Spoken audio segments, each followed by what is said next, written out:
går til valg i morgen tidlig, så sker det med truslen om terror fra pakistansk Taliban hængende lige over hovedet på valgstederne. Og selvom sikkerheden i Pakistan er blevet hævet forud for valget, så har Taliban truet med angreb i alle landets provinser på selve valgdagen. Trusler, som dog ikke får vælgerne, i hvert fald ikke ved denne måske i Islamabad, til at vælge at blive hjemme. कितने को मारेंगे वो बुज़दिल लोग हैं जो नहीं आते हो या वो अपना वोट हक पर नहीं देते वो बुज़दिल होते अगर हमारा टर्न आउट कम रहा हमारा वोट कम पड़ा तो ये मोर होगी तस्दीक होगी इस बात की कि पाकिस्तान एक दहशतगर्द मुल्क है खुदा के लिए बिल्कुल मत घबराइए. Parlamentsvalget i Pakistan kommer principielt til at stå imellem to store gamle partier.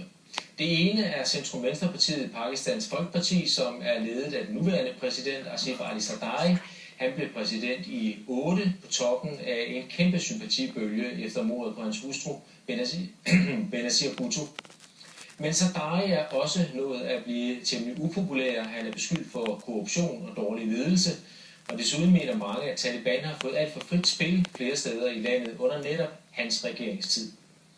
Oppositionspartiet, der samtidig står til at vinde valget i morgen, det er Pakistans muslimske liga med Nawaz Sharif i spidsen. Han har 2 gange tidligere været premierminister, men blev i 99 styrtet ved et militærkup. Meningsmålingerne peger på, at han nok er Pakistans mest populære politiker. God aften, Kajsar Najib. Du er koordinator for foreningen Save Pakistan i Danmark. Og I vil jo i morgen lave en demonstration kl. 13 foran Pakistans ambassade i Hellerup i København. Det er præcis, ja. Hvorfor vil I det?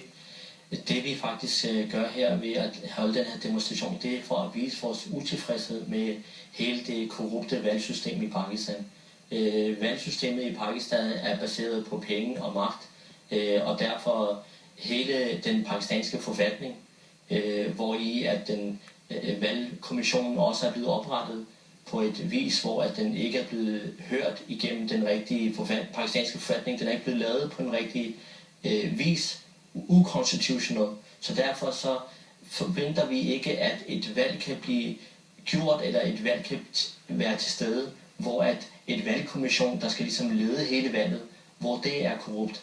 Men er det den rigtige måde at protestere om det ved en demonstration foran ambassaden, ikke bare her i Danmark, men dybest set ved alle Pakistans ambassader her i Europa? Det eneste, vi prøver at gøre her, det er, at vi prøver som sympatisør af Pakistan. Nu er jeg selv en dansk statsborger, og mine forældre de kommer fra Pakistan af. Så derfor har jeg en vis sympati til Pakistan. Jeg rejser ofte til Pakistan og ser Pakistan dernede. Og de seneste 20 år i Pakistan, ground reality er, at folket i Pakistan, deres forhold bliver værre og værre. Det kan godt være, at man siger, at demokratiet det blomstrer, og demokratiet kommer længere og længere frem i Pakistan.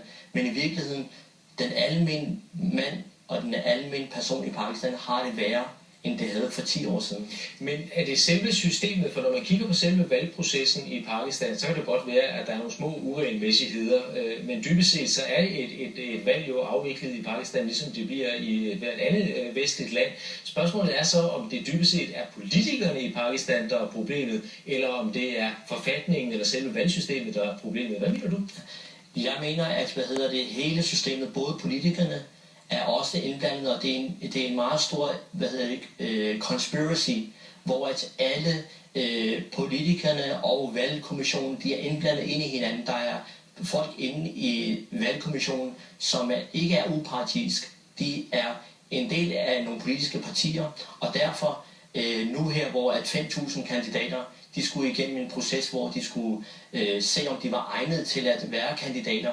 Der var der omkring 2.500 kandidater, som var skattesnydere, som ikke havde betalt deres gæld, som var anklaget for korruption. Men selvom de havde de her beskyldninger på sig, så havde valgkommissionen alligevel egnet dem til at komme videre i valget. Så fortæl mig en ting, det er, at hvis en valgkommission, som er der for at trække de mennesker fra, som ikke er egnet til at være parlamentsmedlemmer, hvis de lader dem gå igennem, så ser man frem til, at der kommer igen et parlament, hvor at der kommer til at være al den korruption, der er. Og det første, de her sådan, parlamentsmedlemmer, de gør, når de kommer til magten, det er, at de fylder deres egen lommer op med penge, og de bliver sendt ud til schweiziske banker.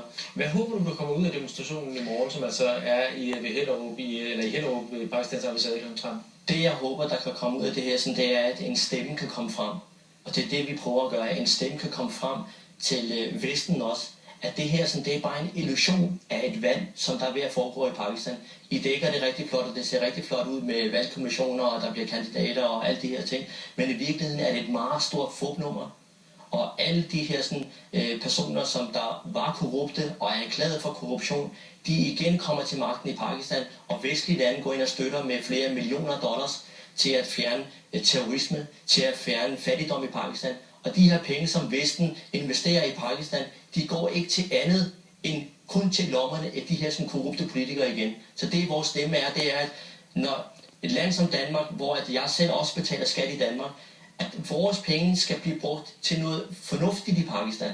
Og at der skal komme en udvikling i Pakistan, hvor man kan se Pakistan nu, hvis du kigger Pakistan nu, hver dag er der terrorangreb i Pakistan. Vesten prøver alt, hvad de kan for at gå ind og fjerne terrorisme i Pakistan, men terrorismen bliver på en eller anden mærkelig vis bliver den holdt i live af de her politikere. Og hvorfor bliver den holdt i live? Fordi man gerne vil have, at der skal være terrorangreb i Pakistan, så de her penge kan strømme ind igen i landet. Tak skal du have. Demonstration i morgen i Pakistan eller i Danmark og valg i Pakistan. Lige præcis. Tak for det.